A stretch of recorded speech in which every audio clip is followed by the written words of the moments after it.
যেমনটি জানাচ্ছিলাম যে সিরাজগঞ্জে জুলাই পদযাত্রা শেষ করেছে এনসিপি, এখন পাবনার পথে।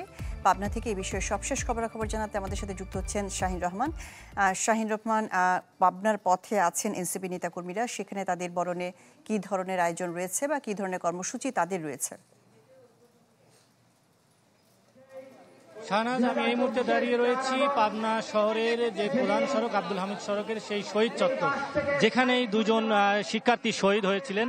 আমরা এই মুহূর্তে দেখতে পাচ্ছি যে সেইখানে জুলাই পদযাত্রা এসে এখানেই মূলত পথসভায় কেন্দ্রীয় নেতৃবৃন্দ বক্তব্য রাখবেন। এই মুহূর্তে সেখানে চলছে স্থানীয় যারা বৈষম্য বিরোধী আন্দোলনের এবং এনসিপির পাবনার জেলা কমিটি যারা নেতৃবৃন্দ রয়েছেন, তারা সেখানে পথসভায় তারা আনুষ্ঠানিকভাবে শুরু করেছেন এবং তারা জেলা নেতৃবৃন্দ তারা বক্তব্য রাখছেন।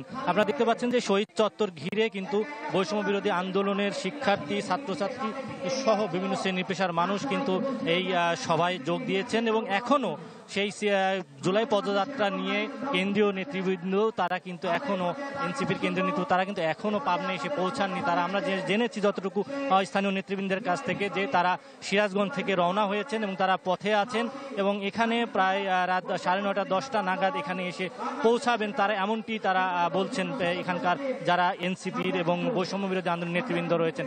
এই মুহূর্তে মঞ্চে সেই পাবনা জেলা কমিটির নেতৃবৃন্দ যারা রয়েছেন তারা বক্তব্য দিচ্ছেন এবং এর সামনেই শহীদ চত্বর ঘিরে বেশ অনেক মানুষ এসেছেন। এনসিপির নেতৃবৃন্দ, বৈষম্য বিরোধী আন্দোলনের বিভিন্ন কলেজ, বিভিন্ন উপজেলা শাখার নেতৃবৃন্দ তারা কিন্তু এসেছেন এবং এখানে জমায়েত হয়েছেন। বিকেল 5টায় এই পথসভা এখানে অনুষ্ঠিত হবার কথা ছিল, কিন্তু সারাদিন গুড়ি গুড়ি বৃষ্টি এবং অন্যান্য জেলাগুলোতে পথসভা দেরি হওয়ার কারণে মূলত এই পথসভাটা আসলে পাবনা যে পথসভা সেটি দেরি হয়েছে।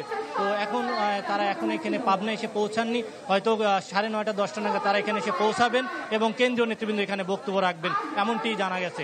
শাহনাজ। জি, শাহিন রহমান পাবনা থেকে আমাদের সাথে যুক্ত হয়েছিলেন শাহিন রহমান।